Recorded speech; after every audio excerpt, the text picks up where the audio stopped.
बिस्मिल्लाहिर्रहमानिर्रहीम। अस्सलाम वालेकुम नाज़रीन, आप यूट्यूब चैनल देख रहे हैं। मैं इमरान खान हूँ। नाज़रीन, बलूचिस्तान में एक इंतहाई अफसोसनाक वाक़या पेश आया और ये खौफनाक हक़ाइक़ हैं इसके मैं आपके साथ शेयर करता हूँ।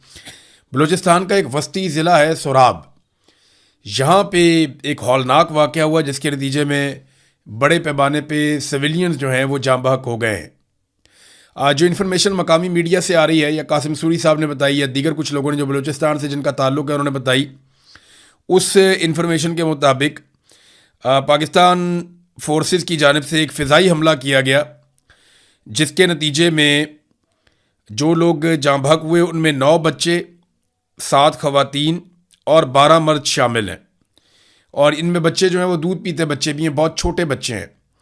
अगर आप ये तस्वीर और वीडियोज़ में आपको दिखा पाता तो आपका दिल दहल जाता। ये बड़ा खौफनाक इंसिडेंट है, बड़े हौलनाक मनाजिर हैं जो उसके मैं देख रहा हूँ और ये बड़े तकलीफ़ देह मनाजिर हैं। इसमें पहले हम देख लेते हैं कि मौक़िफ़ किसका क्या है और ये किया क्यों गया और ये वजह क्या बनी। देखें, इसमें जो एक स्टेटमेंट है वो तो वज़ीर आला बलूचिस्तान का है। सरफराज बुगटी ने कहा कि सोराब में 18 दहशतगर्दों का खात्मा काबिल तहसीन है। वाक़े में कीमती इंसानी जानों के ज़िया पर दिली अफसोस है।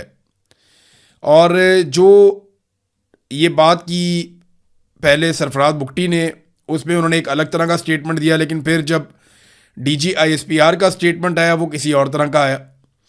वो ये कहते हैं कि सोराब में बारूदी मवाद से भरी हुई गाड़ी तैयार की जा रही थी और ये धमाके से तबाह हो गई गाड़ी और इसमें 8 दहशतगर्द हलाक हो गए। इलाके में मौजूद 3 शहरी भी जाँ बहक हो गए। अब ये वो इब्तदाई इतलात हैं जो अलग अलग ज़राए से दी गई हैं, लेकिन जो नंबर्स आ रहे हैं वो 28 लोग हैं जो अब तक जाँ बहक हुए हैं, 17 लोग हैं वो ज़ख्मी हुए हैं और अवाम बड़ी तादाद में निकल कर बैठ गई है लाशें रख कर सोराब रोड के ऊपर। वहाँ पे सोराब के इलाके में जो मेन रोड है उसे सोराब मेन चौक कहते हैं, वहाँ पे लाशें रख कर लोग बैठ गए। सिक्योरिटी फोर्सेस ने वहाँ पे, बलूचिस्तान की हुकूमत ने और सिक्योरिटी फोर्सेस ने कर्फ्यू नाफिज कर दिया है और वहाँ सारी रात अब कर्फ्यू रहता है। लोगों की नकलो हरकत पर पाबंदी लगा दी गई है और इस मामले को दबाने और छुपाने की कोशिश की जा रही है और कोशिश ये की जा रही है कि 15 अगस्त तक ये कर्फ्यू जारी रहे जब तक कि 14 अगस्त के प्रोग्राम नहीं हो जाते। अब ये इंतहाई अफसोसनाक वाक़या है। 28 पाकिस्तानी शहरी जो बलूचिस्तान से हैं वो शहीद हुए। उनमें 9 बच्चे, 7 ख़वातीन और 12 सिविलियन मर्द शामिल हैं। अब इसमें पहले कुछ जो मिलिट्री एस्टेब्लिशमेंट के करीब सहाफ़ी हैं उन्होंने ये खबर दी थी कि क्वाड कॉप्टर के ज़रिए से दहशतगर्दों पे हमला किया गया और उस हमले के नतीजे में कुछ सिविलियन भी मारे गए। तफसीलात अभी आ रही हैं। DG-ISPR ने एक अलग तरह का मौक़िफ़ दिया कि वो खुद ही धमाका हो गया, वो खुदकुश बम्बार वाली गाड़ी तैयार कर रहे थे। जबकि जो सरफराज बुगटी हैं उन्होंने एक और दावा किया कि जनाब ये तो सिक्योरिटी फोर्सेस ने कोई ऑपरेशन किया और बड़ा ज़बरदस्त ऑपरेशन किया। तो एक्चुअली ये हुआ क्या, जो मकामी लोग ये बताते हैं और जो मकामी सियासतदान हैं उन सब का ये कहना है कि ये जेट तैयारों के साथ हमला किया गया और यहाँ पे बमबारी हुई, उसके नतीजे में इतने बड़े पैमाने पे हलाकतें हुई हैं। अब ये छोटे छोटे बच्चों की लाशें सड़क पे रख के बैठे हुए हैं। ये बड़े हौलनाक मनाजिर हैं। मैंने इस तरह के मनाजिर मैंने गज़ा में देखे थे, यानी वो एग्जैक्टली मुझे वैसा ही दिखाई दे रहा था, मट्टी से अटे हुए जिस्म। और बहुत, अख्तर मेंगल साहब कहते हैं कि दर्द की कोई सरहद नहीं होती। गज़ा के मलबे में दबे मासूम ख्वाब हों या बलूचिस्तान की वादियों, घरों, चौक चौराहों, झोंपड़ियों में बिखरी हुई लाशें, दर्द हर जगह एक ही ज़ुबान बोलता है। किसी माँ की गोद उजड़ती है, किसी बहन की आंख अपने प्यारे की राह तकती रहती है और किसी के बच्चे के हाथ में खिलौने की बजाय खौफ रह जाता है। ये सिर्फ घरों के उजड़ने का दुख नहीं है, ये इंसानियत के ज़ख्मी होने का नोहा है। काश दुनिया इन आंसुओं की आवाज़ सुन सके। काश हर मजलूम के लिए अमन, इंसाफ और जीने का हक सिर्फ एक ख्वाब ना रहे। जो सनाउल्लाह बलोच हैं, सेनेटर बलूचिस्तान से, वो क्या कहते हैं, MPA भी रहे, सेनेटर भी।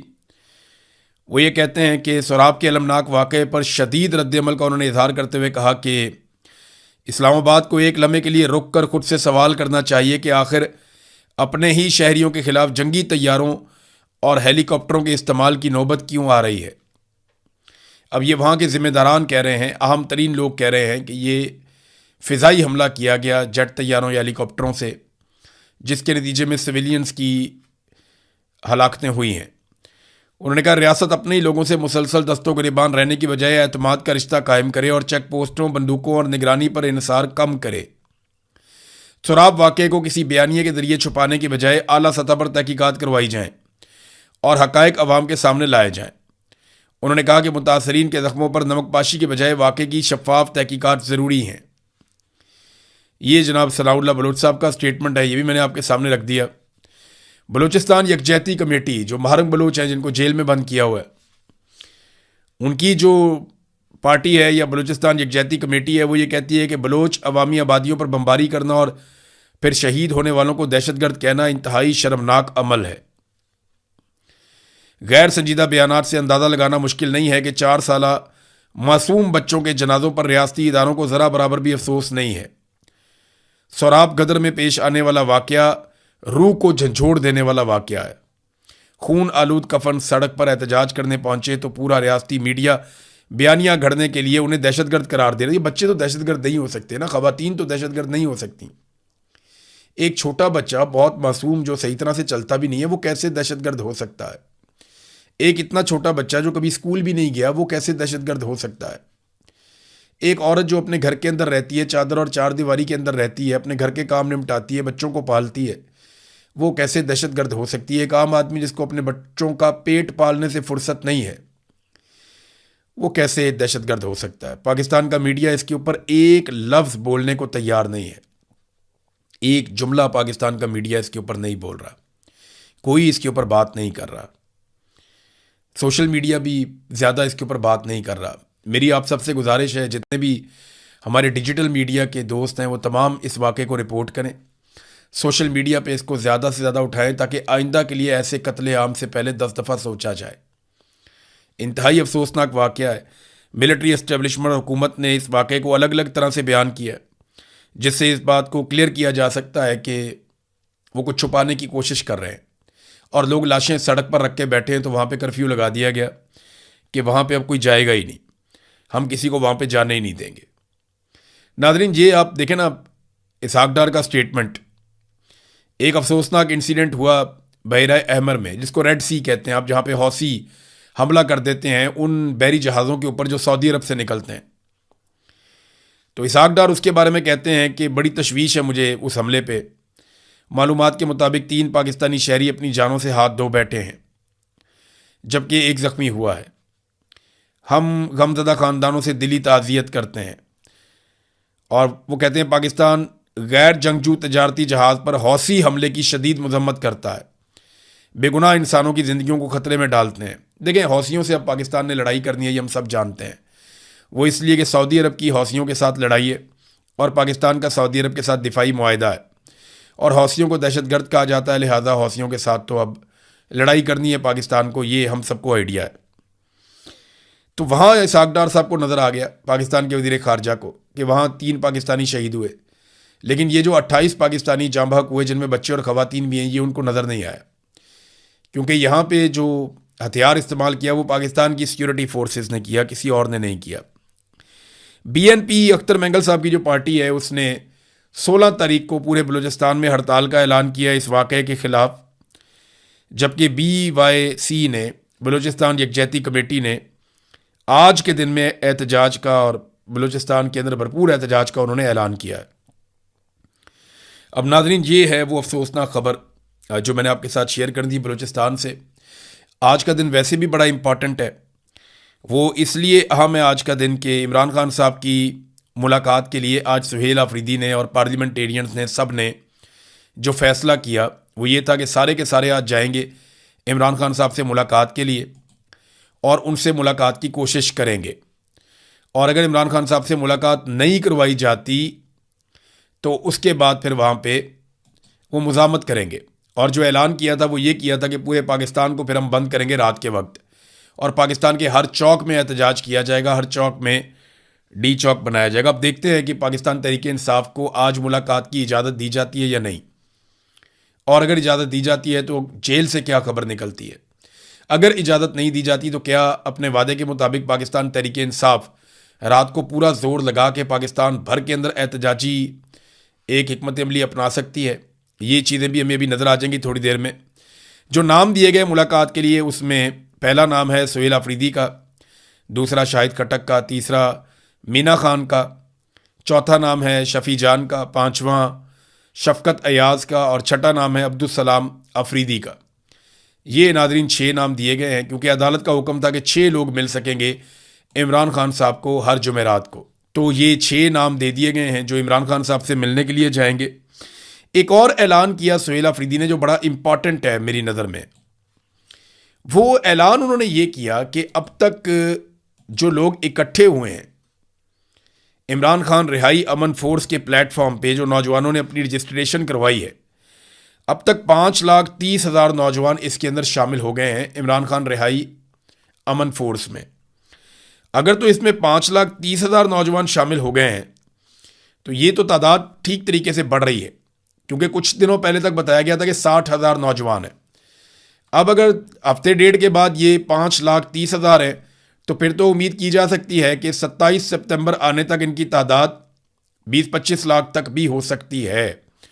और इतने बड़े पैमाने पे अगर नौजवान रजिस्टर्ड हो जाते हैं और फिर वो निकलते हैं बारी बारी एहतजाज करने के लिए और वो एक ऑर्गेनाइज तरीके से चलते हैं, तो फिर तो मिलिट्री एस्टेब्लिशमेंट के लिए मुसीबत खड़ी हो गई।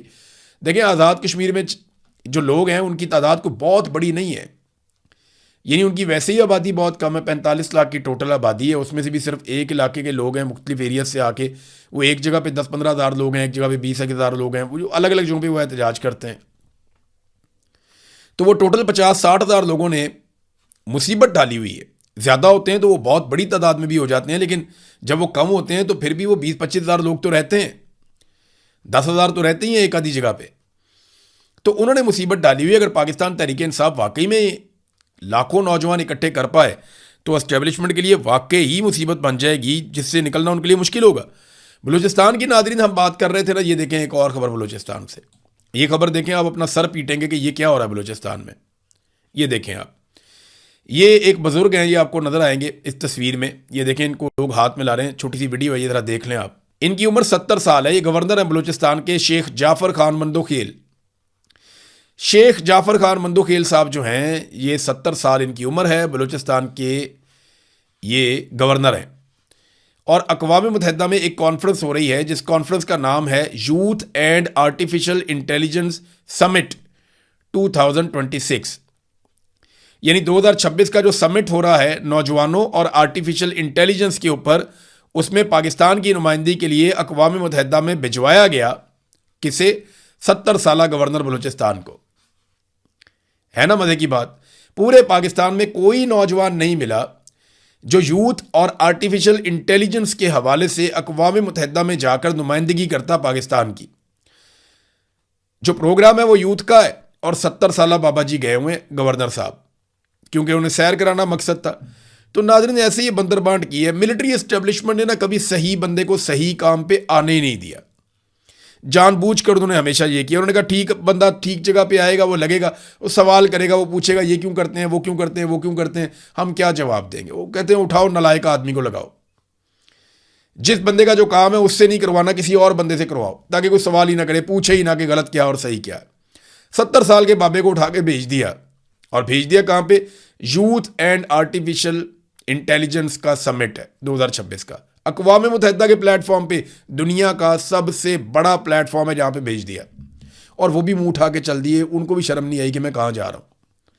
ये है जनाब पाकिस्तान के अंदर और बलूचिस्तान के अंदर सूरत हाल। नादरीन, ये एक और इंसिडेंट हुआ, आमिर मुगल साहब के घर के ऊपर बहुत बड़ा हमला हुआ है। आमिर मुगल जो हैं वो पाकिस्तान तहरीक इंसाफ के अहम रहनुमाओं में से एक हैं, और ये बड़ी मुश्किलात में है। मैं इनके बारे में ज़ाती तौर पे बहुत सारी ऐसी चीज़ें जानता हूँ कि इन्होंने बहुत मुश्किलात देखी हैं, बहुत ज़्यादा, लेकिन ये अभी तक गिरफ्तार नहीं हुई। इनकी बड़ी कामयाबी है। इन्हें गिरफ्तार करने के लिए कई लोगों को गिरफ्तार किया गया, उनके ज़रिए से इन्हें गिरफ्तार करने की कोशिश की गई, लेकिन आमिर मुगल ने ज़िद पकड़ी हुई है कि मैंने गिरफ्तार नहीं होना, मैंने नाक में दम करके रहना। अब जब भी कभी इस्लामाबाद आने का या एहतजाज करने का कोई ऐलान होता है ना, तो सारी एजेंसियाँ लग जाती हैं इस चक्कर में कि आमिर मुगल को पकड़ लो, क्योंकि ये इस्लामाबाद का सबसे एक्टिव लोगों में से एक आदमी है। इस्लामाबाद के अंदर जब भी एहतजाज होता है, नौजवानों को मोटिवेट किया जाता है, उसमें एक बड़ा किरदार आमिर मुगल का भी होता है। बहुत सारे और लोग भी काम करते हैं, ऐसा नहीं है कि रावलपिंडी इस्लामाबाद में बाकी लोग काम नहीं करते, लेकिन आमिर मुगल का बाकायदा हर मरतबा रोल होता है और वो असर डालता है, वो फ़र्क पैदा करता है। इसलिए इनकी ख्वाहिश है कि हर हाल में, इससे पहले कि एहतजाज शुरू हो, आमिर मुगल को किसी तरह गिरफ्तार करके अंदर डाल दिया जाए, उसको न्यूट्रलाइज कर दिया जाए। जनाब उनके घर के ऊपर रेड मारा और उनके सोफे की गद्दियाँ उखाड़ दी, कुर्सियाँ और दरवाजे तोड़ दिए, फ्रिज खोल दिया, वो भी तोड़ दिया, शीशे तोड़ दिए। यानी आमिर मुगल की शीशों के बीच में बैठा हुआ है या गद्दियों के बीच में छुपा हुआ है। ये चीज़ें आप क्यों तोड़ते हैं? ये चीज़ें पता क्यों तोड़ते हैं? सोफ़े तोड़ते हैं, फर्नीचर तोड़ते हैं, मेज़ें तोड़ते हैं, फ्रिज तोड़ते हैं, घर के शीशे, बाकी चीज़ें, स्क्रीन तोड़ देते हैं। क्यों तोड़ते हैं पता है? ये इसलिए तोड़ते हैं ताकि अगले बंदे का इतना नुकसान हो जाए कि वो डर जाए और वो पीछे हट जाए इस लड़ाई से। क्योंकि मिडिल क्लास के लोग हैं ना ज़्यादातर। आमिर मुगल भी मिडिल क्लास का आदमी है, कोई बहुत अमीर आदमी तो नहीं है। तो अब ये जो नुकसान हुआ है बेचारा कैसे भरेगा?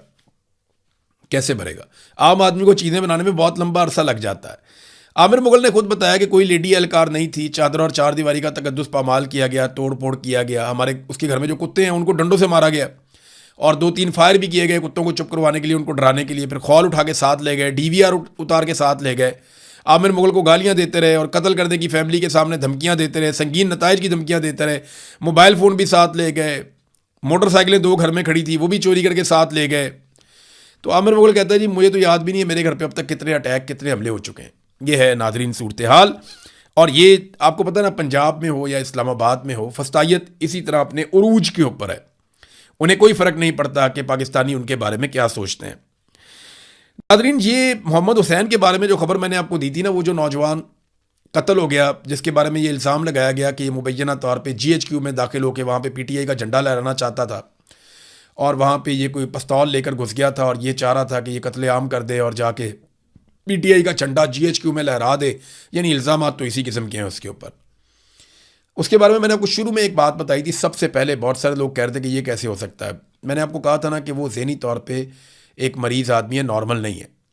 अब ये BBC ने भी खबर दी है, उन्होंने भी तस्दीक की और आहिस्ता आहिस्ता बाकी लोग भी तस्दीक कर रहे हैं कि ना सिर्फ वो नफसियाती मर्ज़ का शिकार था बल्कि 3-4 साल से बहुत दबाव में था, बड़ी परेशानी में था और वो दवाइयाँ भी इस्तेमाल कर रहा था। उसकी दवाइयों की तफसीलात भी आ चुकी हैं, जबकि उसकी फैमिली ने कहा कि वो हर तरह का ताउन करेंगे, इस मामले की मुकम्मल तहकीकात करवाई जाए। पाकिस्तान तहरीक इंसाफ ने भी कहा कि इसकी तहकीकात करवाएं।